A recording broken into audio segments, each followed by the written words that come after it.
Eu acredito mesmo que enquanto os Kraô estiverem com os pés sobre a terra, com a cabeça sobre o céu, tocando em Baracá, que é o mundo, girando, cantando, o palhaço ali brincando, o cerrado existindo porque eles preservam, e a diversidade do cerrado existindo porque eles estão lá, porque eles sabem cultuar aquilo faz parte da cultura deles, eles sabem como cuidar daquilo, a gente está de pé.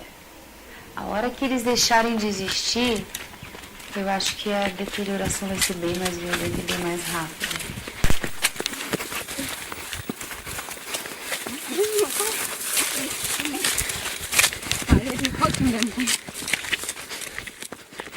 Existem no Brasil cerca de 10 milhões de brasileiros e brasileiras que pertencem a 26 povos e comunidades tradicionais. De acordo com o Decreto 6.040 de 2007, são considerados povos e comunidades aqueles que ocupam e usam territórios e recursos naturais para sua reprodução cultural, social, religiosa, ancestral e econômica. São quilombolas, indígenas, ciganos, vazanteiros, pantaneiros, ribeirinhos, pescadores, quebradeiras de coco, comunidades de fundo e fecho de pasto e muitos outros.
Criou-se a traição, que é uma coisa belíssima. Eu sei que também tem um pouquinho em outro lugar. Por exemplo, Serra da Canastra, um aluno meu gravou, não é? É uma chegada de traição também, com essa mesma conotação. Qual é a diferença? No mutirão sem traição, normalmente é o dono do trabalho, como eu chamo do serviço, quem convoca. Então ele convoca, ele pede, os amigos marcam uma data.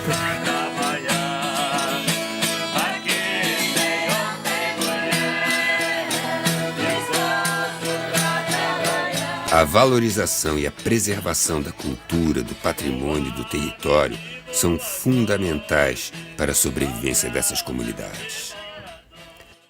Com a expansão do agronegócio, as comunidades estão sendo empurradas para a cidade, para a periferia, não estão mais respeitando os seus direitos nem nada. E com tudo isso, o agronegócio está crescendo hoje em cima de nós. Hoje nós estamos numa situação muito difícil, porque os caras estão cercando nossos territórios para botar gado nos próprios fazendeiros. Está vendo que a gente tem custo muito pouco para criar gado no varão, não precisa fazer cerca, não precisa roçar pasto. Então a gente usa o pasto nativo. O Cerrado, a Amazônia e todo o bioma, né, toda a paisagem, né, natural, etc., ela, na verdade, ela é parte também, ela em grande parte está traduzida no conhecimento que os povos sempre têm sobre ela. Né? E esse patrimônio é condição para que essas próprias condições naturais possam continuar existindo. Por isso que eu falo, não tem defesa da floresta sem os povos da floresta, não tem defesa do cerrado sem os povos do cerrado, não tem defesa dos rios sem os ribeirinhos, não tem defesa do mar sem os pescadores, não tem defesa dos manguezais sem os catadores de caranguejo. Ou seja, o conhecimento desses povos é fundamental. Né? E eu insisto sempre na tese, cuidado quando se diz que não se tem conhecimento sobre o cerrado até chegar a Embrapa para tentar colonizar o cerrado com a soja. E hoje a política que manda no Brasil, a gente está sofrendo muita ameaça. Eu sou ameaçado de morte, queimaram meu retiro, minha casa lá no retiro, queimaram do meu primo lá também, que é retireiro. Também queimaram, então são as pessoas que é da frente, da linha de frente, que você sabe, nesse Brasil, eles querem eliminar os caras da linha de frente. Já me ofereceram até dinheiro para me inquietar com isso, se eu tivesse embora da Luciana, me davam uma terra em outro lugar se eu quisesse, com escritura e tudo. Então tentaram me desestabilizar de toda forma, de sair da linha da frente e parar com o movimento da criação da RDS. Então hoje nós estamos sendo cercados, tem muita cerca em cima já, então nós estamos sendo encurralados de todo jeito. Então, aí o conflito está dessa forma, de invasão para a criação de gado, de grande escala. Os fazendeiros estão vindo, compram, lá de outro entrando. Então a gente está ficando numa situação de calamidade, de pedir socorro.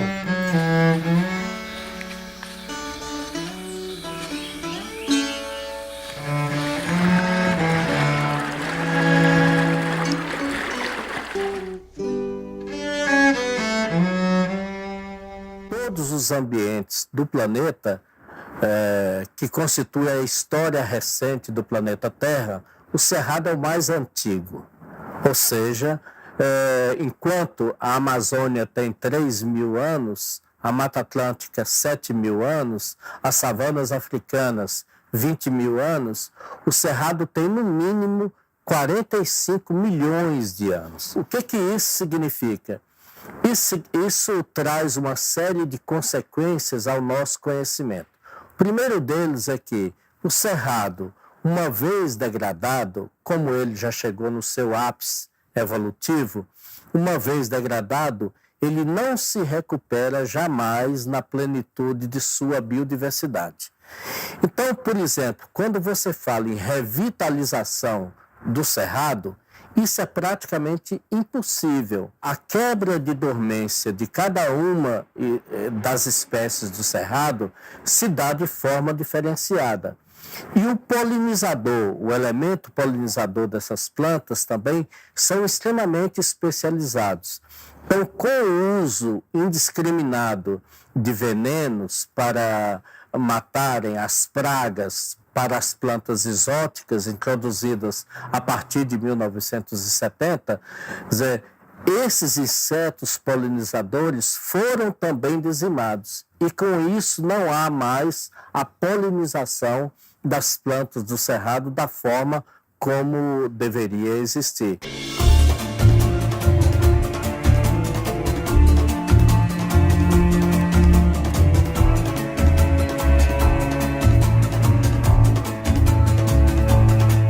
O Cerrado é berço das águas do Brasil, pois é onde nascem a maior parte das águas do país. Por conta de sua geografia de planalto e outros fatores, como o relevo, geologia e a cobertura vegetal da região, ele funciona como uma grande caixa d'água. Só para a gente ter uma ideia, é do Cerrado que dependem 6 das 8 maiores bacias hidrográficas nacionais, incluindo as águas que alimentam o Pantanal. Ou seja, sem o Cerrado, pode faltar água e energia no Brasil. Talvez você não saiba, mas o Cerrado é um dos biomas mais devastados no mundo.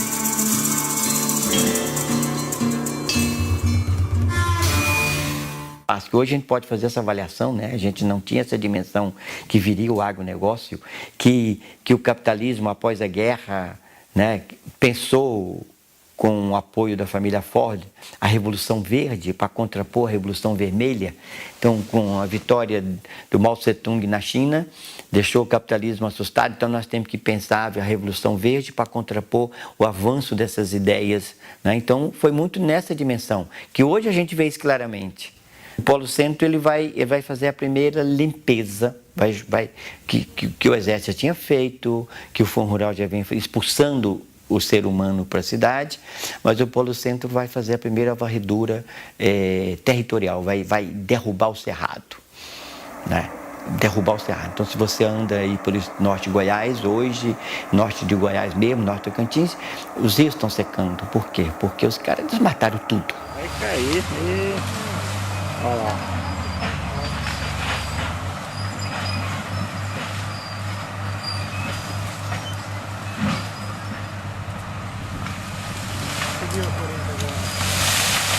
Oi.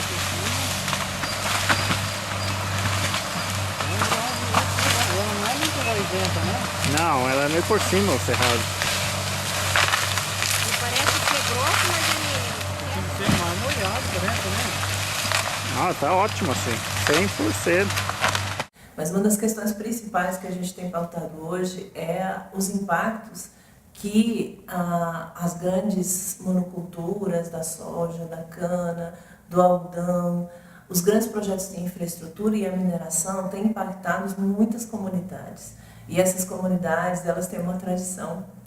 Elas é que são, vamos dizer assim, os verdadeiros guardiões desse patrimônio, que é um patrimônio riquíssimo para nós brasileiros e para a América do Sul, que são as comunidades tradicionais, os próprios assentamentos, os agricultores familiares que defendem esse bioma e que não defendem só na fala, mas no seu cotidiano, na sua conservação, na sua convivência com esse bioma. A maior parte dos bens do Cerrado já foram destruídos.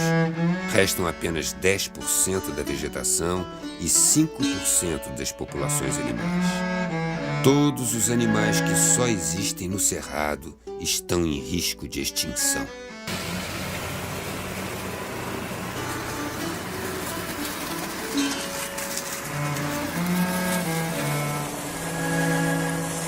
E aqui é interessante da gente perceber como que se unem os interesses econômicos.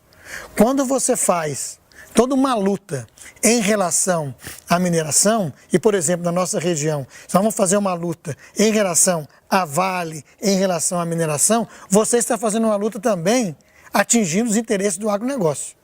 Porque o Brasil é dependente de fertilizantes, mas 80% desses fertilizantes, eles são utilizados aonde? Na grande monocultura, nessa agroindústria, né, que vê a agricultura não como uma base de relação e de sustento e de vida, né, com o meio ambiente, né, no mundo rural, mas se vê isso simplesmente como mercadoria e como um comércio. Todos que tinha aqui eram meus amigos. Dá uma tristeza muito grande de ver o que aconteceu aqui, do jeito que está hoje. Porque a gente via aqui um zelo, uma coisa doida, entendeu? Para ver que esse dia que Davi aqui é chato, doeu o coração da gente, entendeu?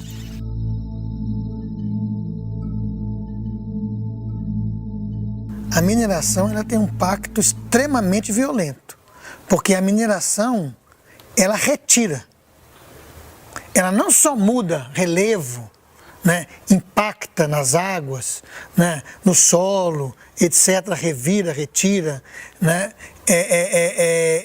expulsa a população, né, como ela muda as formas de produção numa região, né, e ela domina o território. A nossa dor é a mesma, só o gemido que é diferente, porque cada ecossistema é diferente de um do outro. Nunca o projeto Vitieiro vai servir para o Gerageiro, nunca.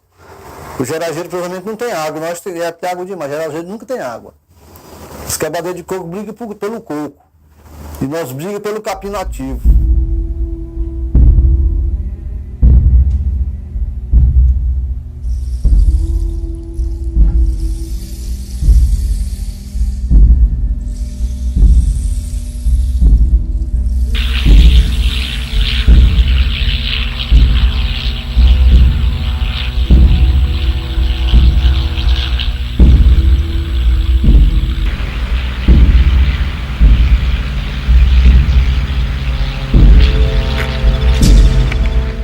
essa produção toda, né, a custo de quê, para quem? A gente tem que perguntar, né? E se a gente pegar assim, Mato Grosso é um dos maiores produtores de soja, de milho, de algodão e gado do Brasil, né? Goiás deve ser o segundo, principalmente de gado, né? Você tem São Paulo, você tem Paraná, Mato Grosso do Sul, né? E isso é um grande consumo de agrotóxicos, né? Se a gente pegar aí, o Brasil consumiu na safra de 2002, 2003, que a gente tem os últimos dados, 1 bilhão de litros de agrotóxicos. A gente fala assim, dividindo isso por 200 milhões de habitantes, né, 1 bilhão vai dar 5 litros por habitante de exposição. Não é que a gente come, mas está exposto no ar, na água, na chuva, nos alimentos, os trabalhadores que trabalham, que produzem, os que vendem, né, quer dizer, aqueles que moram do lado da plantação, do lado de um comércio, e isso vai para o ar, como eu disse, a gente tem pesquisas de agrotóxico no ar, agrotóxico na chuva, são pesquisas inéditas que a gente fez aqui no Brasil, né? Depois o próprio, junto com a Fiocruz, nós fizemos aqui, depois o próprio Estados Unidos acabou de fazer, o ano passado, pesquisas sobre isso lá na Califórnia, de agrotóxico na chuva, né?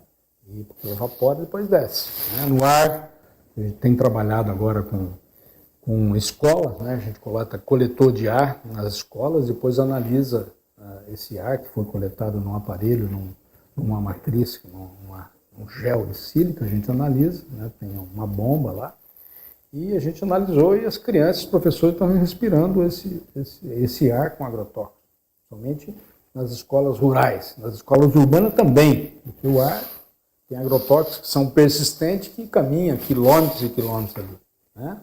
E isso é um custo é esse, né? Desse grande volume de consumo de agrotóxico, um custo é esse, é a poluição da água, do ar, da chuva, do leite materno.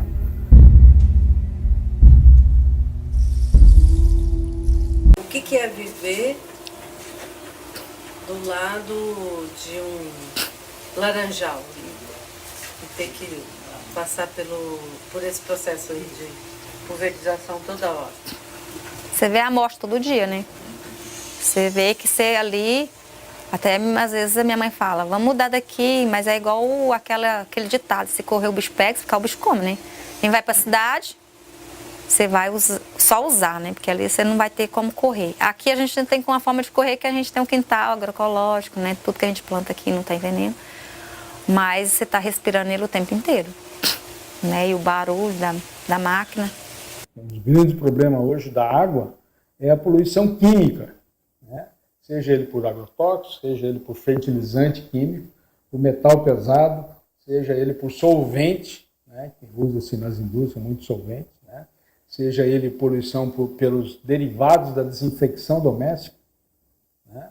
Não o cloro, porque o cloro até 2,5 ppm ele é bastante benéfico, mas é derivados do detergente, sabão, de pinha-sol, etc., que sai na água, né? E a água do mundo ela é única.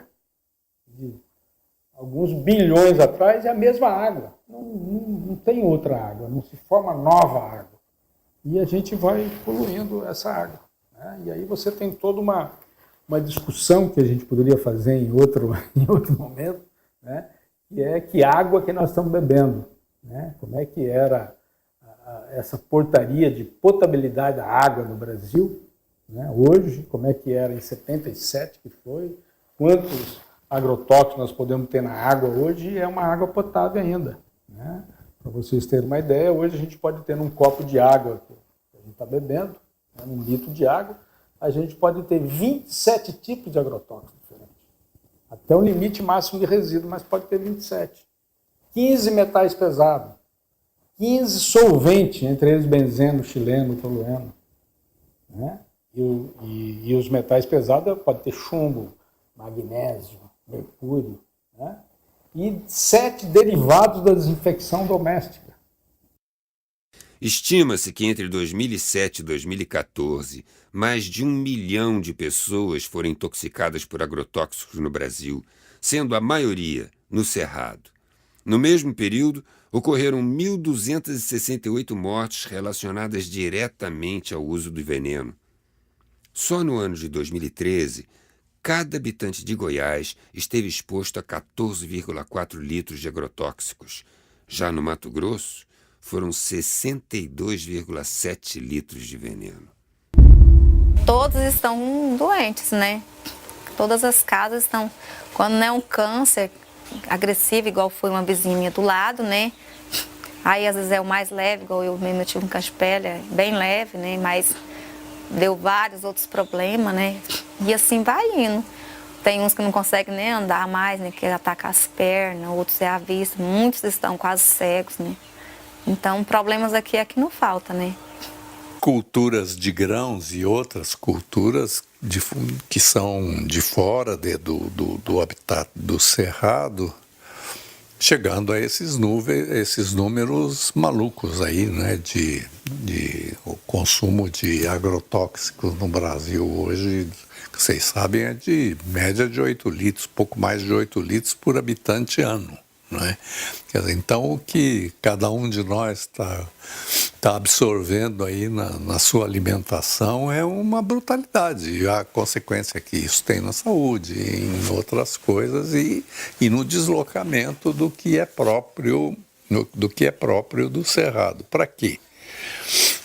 Para você ter uma aliança entre os produtores rurais e os exportadores. Quer dizer, isso é basicamente para exportação, né? De commodities e que é controlada por um oligopólio mundial. Aí são 6 ou 7 empresas que controlam a maior parte desse comércio. Então, tudo tem uma grande lógica aí, que é a lógica dos poderosos que se impõe sobre o resto. Quer dizer, se impõe na produção, se impõe na exportação, se expõe na comunicação, tá tudo aí, né?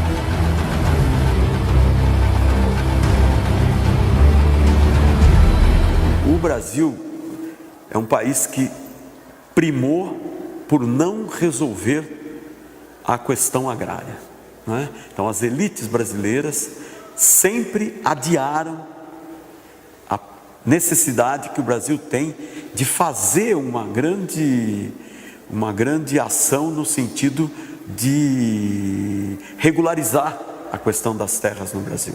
Então, o sistema fundiário brasileiro é um sistema de ficção, né? É virtual, né? Isso, junto com essa coisa da terra devoluta, tem também o que no Mato Grosso eles chamam de título voador, ou seja, é um título que não tem fixidez, quer dizer, não tem as informações de onde é que ele fica, não é? E ele pode ser posto em qualquer lugar. Não é? Aí, o que eles fazem? Eles pegam esses títulos e multiplicam. Então, ele não existe. Aí, quando você soma toda a área cadastrada no INCRA, ela é 50%, 100% maior do que a área do município. Né? Por isso o título voador, ele não tem onde colocar. Né? Porque a terra já está toda ocupada, tudo grilado, mas está tudo ocupado. Né? Pelo mecanismo de grilagem. Então, você vai a São Paulo, que fala, é um estado que tem todo o centro econômico do país, então lá está tudo regularizado. Nada disso. Né? Por exemplo, tem uma usina de açúcar lá no interior de São Paulo, usina Ster, que produz cana em terra grilada. Nunca se fez a reforma agrária. Consequência disso, grande favelização do Brasil, imensa urbanização. Mais de 80% dos brasileiros vivem já em cidades. Esvaziaram o campo. Então, reforma agrária não é distribuir terras. Reforma agrária integral, como sempre o MST afirma, que é uma reforma agrária com terras, uma reforma agrícola que implica tecnologia, sementes, assistência, abertura de estradas, escola, infraestrutura de saúde, para segurar o povo no campo e ser produtivo. Não foi feita, nós estamos pagando um altíssimo preço, que é a favelização de todas as cidades brasileiras, com a violência que vem junto. Costumo dizer que a barbárie voltou a reinar cada vez mais forte, né? Nós tivemos no ano passado, 2014, quase 3 conflitos por terra por dia, né? E uma morte a cada 15 dias. No caso dos Guarani Kaiowá, né, que estão passando um momento dos mais difíceis e num processo de uma violência colonial. Isso que eu falo, nós estamos tendo atualizado a experiência de 1500. Essa experiência não acabou. Tem muita gente que critica o colonialismo, mas critica os portugueses, os colonizadores destruíram os povos indígenas, mas pensa que isso é uma coisa do passado. Esses povos continuaram sobrevivendo. No Brasil hoje temos 325 etnias. Isso não é qualquer coisa, né? Grande parte delas está na Amazônia, mas outra grande parte está no Cerrado, mas inclusive no sul do Brasil, mesmo em São Paulo. Você tem 325 etnias com mais de 200 povos, 200 línguas sendo faladas no Brasil. As pessoas não dão valor a isso. O Brasil é o país mais indígena da América, mais do que o México, mais do que a Bolívia, mais do que o Equador, mais do que o Peru. Olha o que eu estou falando. Isso, mas quando é a população indígena brasileira, em termos demográficos, é 1 milhão de habitantes. Isso é 0,4%, 0,5% da população brasileira. Na Bolívia são 72%. De onde é que está tirando esse critério que o Brasil é o país mais indígena? A Bolívia tem 36 povos indígenas, o Brasil tem 325. E o que a gente faz com isso? Lamenta que os portugueses não resolveram o problema para nós, matando todos, para que nós continuemos hoje confortavelmente, criticamos o colonialismo, mas que esquecem que a colonialidade está avançando com Belo Monte, está avançando com o avanço do agrobusiness.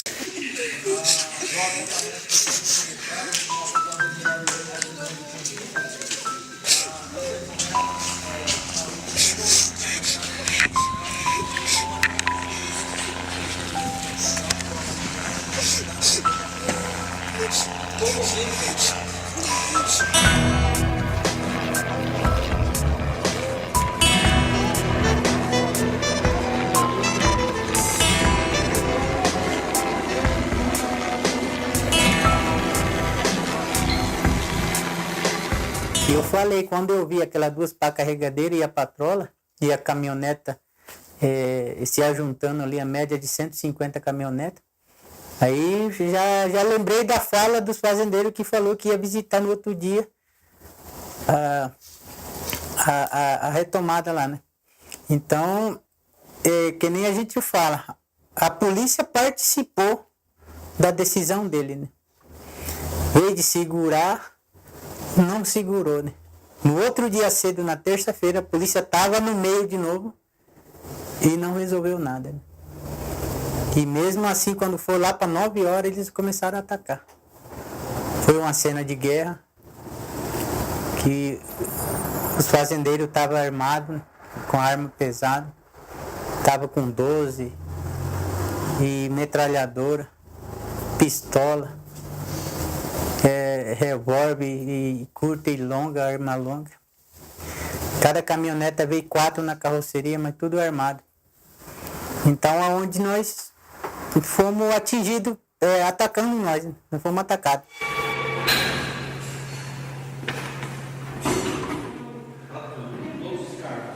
Quem mais levou tiro foi o Libésio, né? Que estava aqui. Ele levou um na cabeça, levou 4. Levou um no ombro, um no tórax, um na barriga. O que mais levou tiro foi ele. O Josiel, de 12 anos, levou na barriga. O Valdir levou no tórax, né? O Jesus levou na barriga também.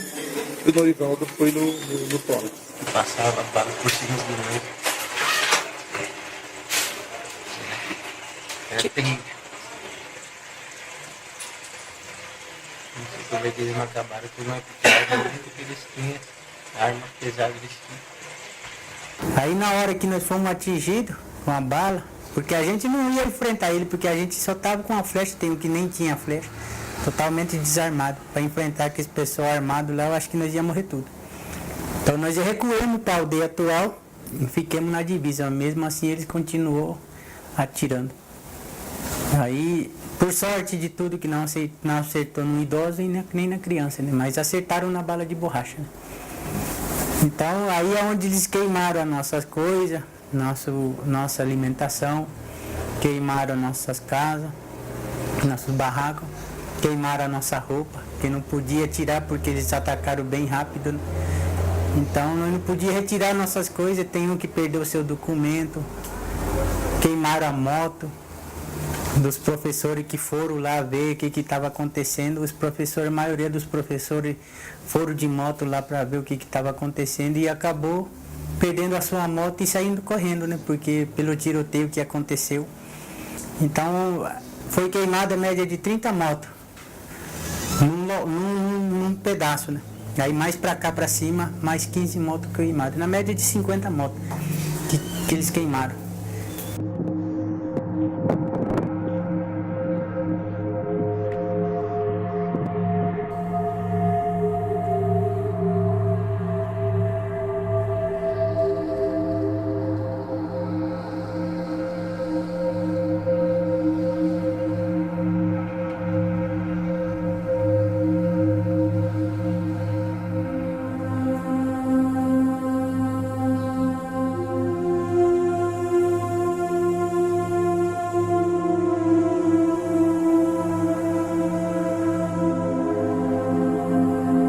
Eles destruíram a nossa natureza, né? Acabaram com a nossa mata, teve represa lá que eles enterraram para plantar cana, milho. Então, a represa que tinha peixe no caso, foi tampada, né, com as máquinas. Então a gente está numa situação bem ruim, a gente não tem para onde caçar, né? Nem para onde pescar. A gente, na verdade, está totalmente isolado. Eu pego não só o caso atual de poucos dias do assassinato no Mato Grosso do Sul, dos Guarani, né, Kaiowá, mas eu pego a própria história recente desse povo, com o suicídio dos jovens, para poder mostrar uma coisa. O capital, as corporações, elas não te roubam só o material do território. Elas não roubam só, como na economia verde e na questão do crédito de carbono, a dinâmica da vida, né, que é você botar preço na fotossíntese, né, para poder vender crédito de carbono. Mas roubam, tentam buscar no fundo de cada ser humano, das culturas, a alma do povo. Quando um jovem não vê mais possibilidade de futuro, é porque essas corporações, aí o agronegócio, né, ele tenta tirar o sentido da vida.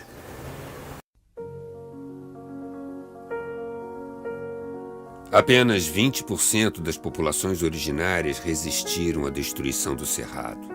E essas populações originárias e tradicionais do Cerrado se organizam e lutam pela retomada ou manutenção de seus territórios. Resistem contra o avanço do agronegócio no campo. A terra, para mim, é vida, né? É a minha vida. Porque antes de eu entrar no acampamento, eu não sabia o que eu queria. Então, eu me achei dentro do acampamento, né? Me encontrei aqui na terra, né? Tudo que eu faço, tudo que tem em volta de mim aqui, é o que eu amo fazer. Sempre sonhando aonde que eu nasci, é Maranguaçada. Então aí comecei de surgir e agir, programei, fiz a proposta para a comunidade, discutimos, queremos batalhar para retomar a área nossa, onde que é as terras indígenas de origem do Chavante, do povo Chavante de Maranguaçada. Olha, muitas coisas, esse negócio de escravatura para hoje a pessoa ser livre, em muito sentido, mudou só o nome. As pessoas menos favorecidas, ele continua sendo escravo. Só que mudou a maneira certo? De aplicar o castigo no cara. Mas o cara é um escravo. Seja preto, branco, sendo pobre é escravo. Eu vejo assim. Por isso eu falo isso. O pessoal me ouvir, não estou falando reclamado sem razão. Com razão. Nós também tem sabedoria, nós também faz futuro. Como que nossos subnetos e netos vão sobreviver? De quê?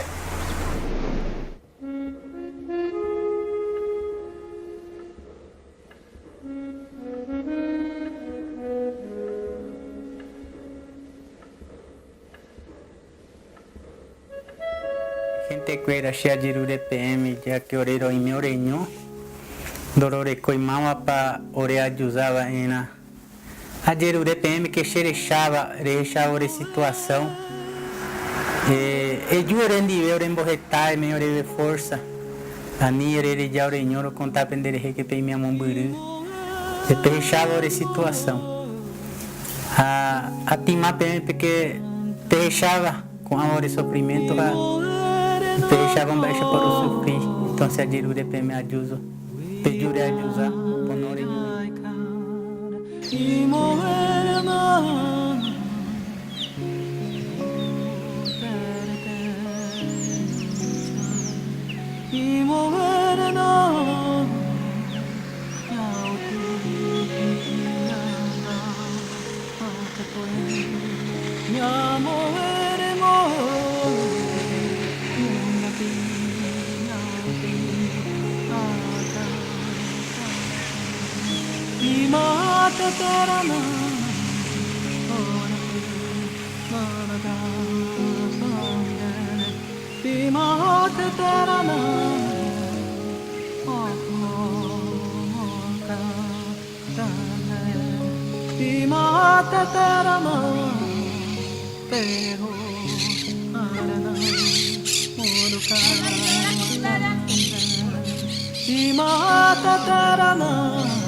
Terana